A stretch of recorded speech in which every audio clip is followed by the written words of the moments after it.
नमस्कार दोस्तों, कैसे हैं आप सभी। उम्मीद करता हूं सभी ठीक होंगे, मस्त होंगे और अपनी तैयारी को सुचारू रूप से कर रहे होंगे। तो आज की इस वीडियो में हम पढ़ेंगे शिक्षण विधियों का अर्थ, उनकी परिभाषा और उनकी मान्यताएं। इससे पहले मैथ्स पेडागोजी में हमने पढ़ा था गणित विषय के बारे में और फिर पढ़ा था शिक्षण का अर्थ, उनके उद्देश्य, शिक्षण के सूत्र, शिक्षण के चर। और यहाँ से हम पढ़ रहे हैं शिक्षण विधियाँ, उनका अर्थ पढ़ेंगे, फिर परिभाषा और फिर मान्यता पढ़ेंगे आज की इस वीडियो में। तो चलिए स्टार्ट करते हैं। शिक्षण विधियों का अर्थ, शिक्षण के बारे में हमने पहले पढ़ लिया था। यहाँ विधियों का मतलब होता है साधन। पहले इसका अर्थ देख लेते हैं, फिर इसका शाब्दिक अर्थ देखेंगे। और साधन होता है तरीका। तो एक शिक्षक जो है वो एक कक्षा में विद्यार्थियों तक अपनी बात को किस माध्यम से पहुंचा रहा है। अब ये शिक्षक अपनी बात को, अपनी विषय वस्तु को या अपनी कोई भी सब्जेक्ट से रिलेटेड जो सामग्री है उसको विद्यार्थियों तक किस तरह से पहुंचा रहा है, उसके लिए जो टेक्निक, जो विधि या जो यंत्र अपना रहा है वो क्या है, शिक्षण विधि है। जो तरीका अपना रहा है वो क्या है, शिक्षण विधि है, अपने उद्देश्यों को प्राप्त करने के लिए। तो अर्थात शिक्षण उद्देश्यों को प्राप्त करने के लिए शिक्षण विधियां साधन के तौर पर काम करती है, इसलिए इसे साधन माना गया है, साध्य नहीं। क्योंकि साध्य का अर्थ होता है लक्ष्य। क्या होता है, लक्ष्य। तो शिक्षण के लक्ष्य को प्राप्त करने के लिए, शिक्षण के लक्ष्य को प्राप्त करने के लिए जो विधि या यंत्र या जो तरीका अपनाया जाता है उसी को शिक्षण विधियां कहा जाता है, उसी को टीचिंग मेथड कहा जाता है। ओके, यहाँ हमने पढ़ा साध्य। साध्य क्या होता है, लक्ष्य। साध्य का मतलब होता है लक्ष्य, यानी शिक्षण के उद्देश्यों को प्राप्त करने के लिए, शिक्षण के लक्ष्य को प्राप्त करने के लिए जो विधि अपनाई जाती है वो शिक्षण विधियां कहलाती है। और साधन होता है तरीका। तो यहाँ हमने पढ़ा कि शिक्षण विधियां साधन होती है, साध्य नहीं। अब देखिए इसका शाब्दिक अर्थ देख लेते हैं कि शिक्षण विधियां शिक्षण का वह साधन है जिसके द्वारा एक शिक्षक अपने शिक्षण को अधिगम की दृष्टि से अधिक रोचक व प्रभावशाली बनाता है। तो यहाँ अधिगम क्या होता है, बच्चे को सिखाने से संबंधित है, यानी उसके व्यवहार में परिवर्तन करने की दृष्टि से अधिक रोचक और प्रभावशाली बनाता है। क्या, शिक्षण विधियाँ। एक अध्यापक द्वारा शिक्षण विधियों को काम में लिया जाता है कक्ष में। शिक्षण विधियों का उद्देश्य विद्यार्थियों को इस योग्य बनाना है कि वह अपने अर्जित ज्ञान का व्यवहारिक रूप से प्रयोग कर सके। यानी हमने जो बच्चों को पढ़ाया है क्लास में वो अपने दैनिक जीवन में या अपने भविष्य में जो किस तरह से उस ज्ञान को व्यवहारिक रूप से प्रयोग में लाएगा, या फिर विद्यार्थी की चिंतन एवं सृजनात्मक शक्ति को विकसित किया जा सके। यानी जो टेक्निक अपनाई है उसमें विद्यार्थी क्या चिंतन करेगा, क्या सोचेगा और सृजनात्मक शक्ति का विकास कैसे होगा, ऐसी विधियों को अपनाया जाता है किसमें, कक्ष में। तो यहाँ शिक्षण विधियों का मतलब हुआ कि एक शिक्षक के द्वारा शिक्षण के उद्देश्यों को, ज्ञानात्मक, भावात्मक, क्रियात्मक उद्देश्यों को प्राप्त करने के लिए शिक्षण विधियां काम में ली जाती है। क्या क्या, शिक्षण के जो उद्देश्य हैं, ज्ञानात्मक, भावात्मक और क्रियात्मक, 3 उद्देश्य हैं, उनको प्राप्त करने के लिए शिक्षण विधियों को काम में लिया जाता है। नेक्स्ट देखिए, शिक्षण विधि की परिभाषा जो है जॉन डीवी के अनुसार, जॉन डीवी ने क्या कहा है, शिक्षण विधियां वे संगठनात्मक प्रयास है जिसके माध्यम से विषय वस्तु को संगठित करके निष्कर्ष पर पहुंचाया जाता है। फिर देखिए जॉन डीवी के अनुसार, जॉन डीवी ने शिक्षण को 3 ध्रुव बताए थे, शिक्षक, शिक्षार्थी और पाठ्यक्रम। लेकिन यहाँ देखिए विधियों के बारे में क्या कह रहा है कि शिक्षण विधियां वे संगठनात्मक प्रयास है। संगठनात्मक का मतलब है यहाँ पे कक्षा या विद्यालय, कक्षा या विद्यालय। तो शिक्षण विधियां वे संगठनात्मक प्रयास है, यानी कक्षा और विद्यालय के लिए वे प्रयास हैं जिसके माध्यम से विषय वस्तु को संगठित करके, इकट्ठा करके, संगठित यानी इकट्ठा करके निष्कर्ष पर पहुंचाया जाता है। तो ये है जॉन डीवी के अनुसार शिक्षण विधियों का अर्थ। देखिए आज का नेक्स्ट बिंदु है शिक्षण विधियों की मान्यताएं। यहाँ मान्यताएं का मतलब हुआ कि एक शिक्षक के द्वारा कक्षा में विद्यार्थियों को पढ़ाते समय किन किन बातों को ध्यान में रखना जरूरी है, वो क्या होती है, विधियों की मान्यताएं होती है। तो शिक्षण विधियों की मान्यताओं का अर्थ हुआ कि एक शिक्षक के द्वारा शिक्षण उद्देश्यों को प्राप्त करने के लिए, मान्यताएं यानी शिक्षण उद्देश्यों को प्राप्त करने के लिए कौन कौन सी बातों को ध्यान में रखना जरूरी होता है, वे सब बातें या तथ्य शिक्षण विधियों की मान्यताएं होती है।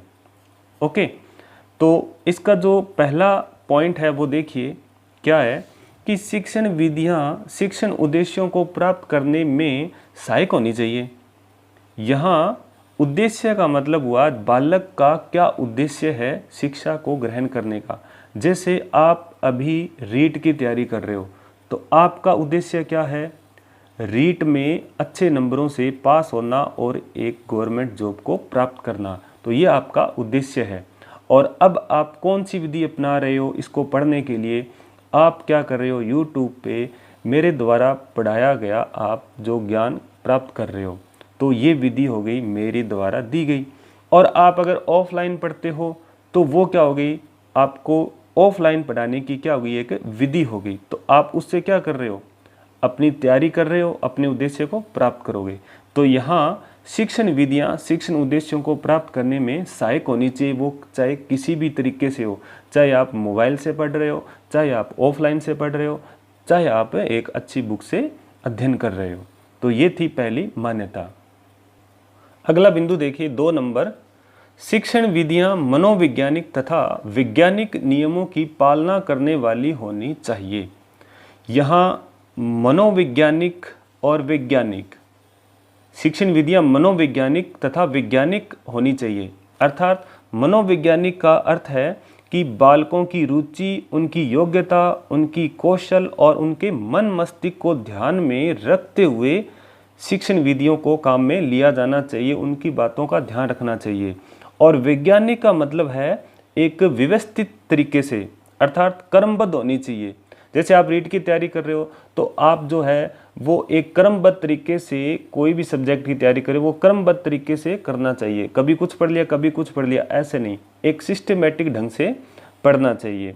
और आपकी रुचि और आपकी योग्यता के अनुसार आपको क्या करना चाहिए, पढ़ना चाहिए। ओके, तो शिक्षण विधियां मनोवैज्ञानिक तथा वैज्ञानिक नियमों की पालना करने वाली होनी चाहिए। अब नेक्स्ट देखिए शिक्षण विधियों की जो मान्यता है वो तीसरी क्या है, शिक्षण विधियां बालकों की रुचि, योग्यता तथा उनकी आवश्यकताओं की पूर्ति करने वाली होनी चाहिए। तो ये तो आपको मतलब समझ में आ गया होगा, ये अभी पढ़ा है कि रुचि, योग्यता और उनकी आवश्यकताओं को पूर्ति करने वाली होनी चाहिए। फिर है 4 नंबर बिंदु, शिक्षण विधियां शैक्षिक वातावरण के अनुसार होनी चाहिए। यानी हम कक्षा में जब पढ़ा रहे हैं तो एक ऐसा वातावरण होना चाहिए कि बच्चों में रुचि हो उस चीज़ को पढ़ने के लिए। कई बार होता है बच्चों का मूड नहीं होता पढ़ने के लिए और अपने ज़बरदस्ती उनको पढ़ाते जा रहे हैं, पढ़ाते जा रहे हैं और बच्चों को कुछ समझ नहीं आ रहा। तो सबसे पहले हम पढ़ाते वक्त क्या करना चाहिए, एक वातावरण ऐसा बनाना चाहिए कि बच्चों को पढ़ाई के लिए या पढ़ाई के प्रति क्या हो जाए, उनकी रुचि बन जाए। ठीक है, तो 4 नंबर क्या कह रहा है कि शिक्षण विधियां शैक्षिक वातावरण के अनुसार होनी चाहिए। विधियां ऐसी होनी चाहिए कि बच्चों में अपने आप क्या हो जाए, इंटरेस्ट बन जाए पढ़ने का। तो 5 नंबर बिंदु है, शिक्षण विधियां स्थानीय आवश्यकताओं के अनुरूप होनी चाहिए। स्थानीय आवश्यकता यानी एक लोकल लेवल पर आप पढ़ा रहे हो तो उसकी आवश्यकताओं को ध्यान में रखते हुए आपको शिक्षण विधियों को पढ़ाना चाहिए या शिक्षण विधियों को अपनाना चाहिए, उसके अनुरूप होनी चाहिए। ये इसकी मान्यता है। 6 नंबर बिंदु है, शिक्षण विधियां स्पष्ट व निश्चित होनी चाहिए।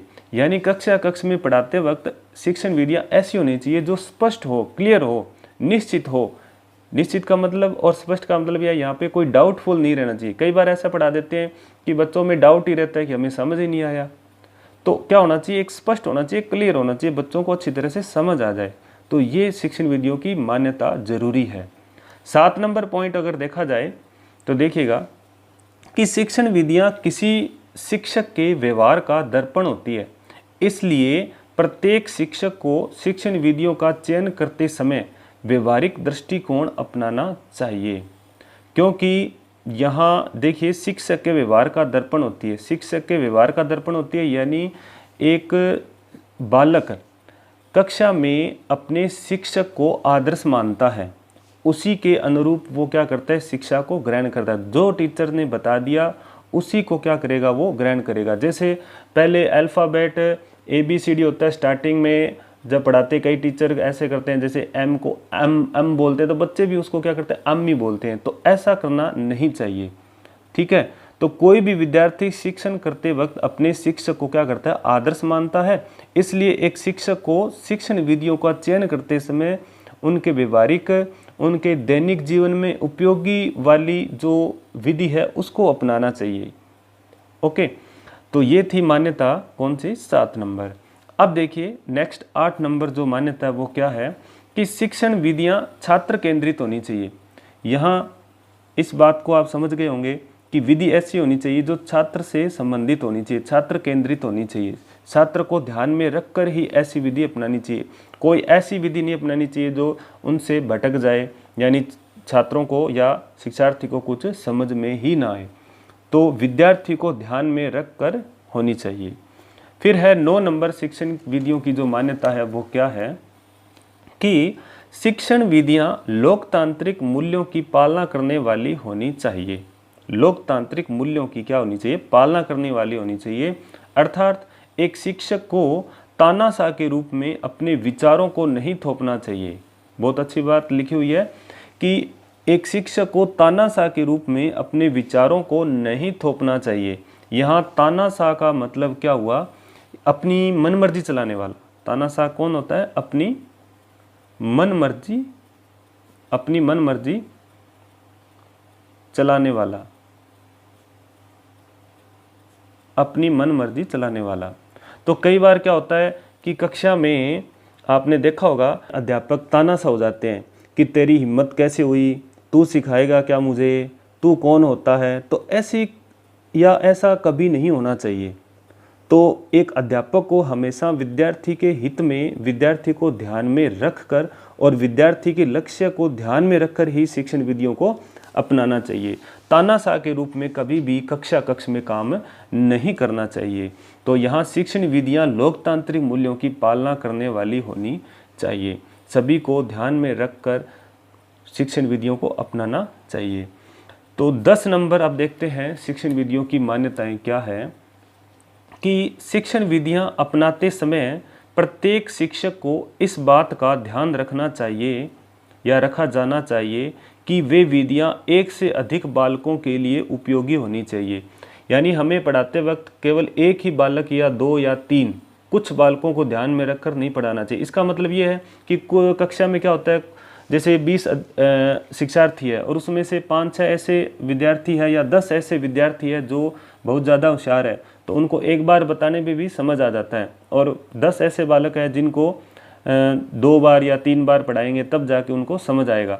तो कई बार टीचर होता है कि समझ आ गया, बच्चे कहते हैं 10 बोलते हैं समझ आ गया, तो टीचर आगे बढ़ जाता है। नहीं, जो बालक जिनको समझ नहीं आ रहा है उनको फिर से बताएं, उनको समझ नहीं आ रहा है तो 2 बार बताएं, यानी सभी बालकों को साथ में लेकर चलना चाहिए। तो ये है शिक्षण विधि की मान्यता कि शिक्षण विधियां अपनाते समय यानी शिक्षण विधि पढ़ाते वक्त प्रत्येक शिक्षक को इस बात का ध्यान रखना बहुत ज़्यादा ज़रूरी है कि विधि जो है आप जो करा रहे हो वो एक से अधिक बालक के लिए उपयोगी होनी चाहिए, सभी बालकों को समझ आनी चाहिए। इवन होशियार जो विद्यार्थी है उसके साथ साथ कमज़ोर विद्यार्थी को भी समझ आना चाहिए। 11 नंबर जो बिंदु है वो देखिए क्या है कि शिक्षण विधियों में प्रत्येक शिक्षक को अपने ज्ञानात्मक पक्ष के साथ साथ क्रियात्मक एवं भावात्मक पक्ष को भी ध्यान में रखा जाना चाहिए। यहाँ शिक्षण के उद्देश्य हमने पढ़े थे कि शिक्षण के 3 उद्देश्य होते हैं, ज्ञानात्मक, भावात्मक और क्रियात्मक।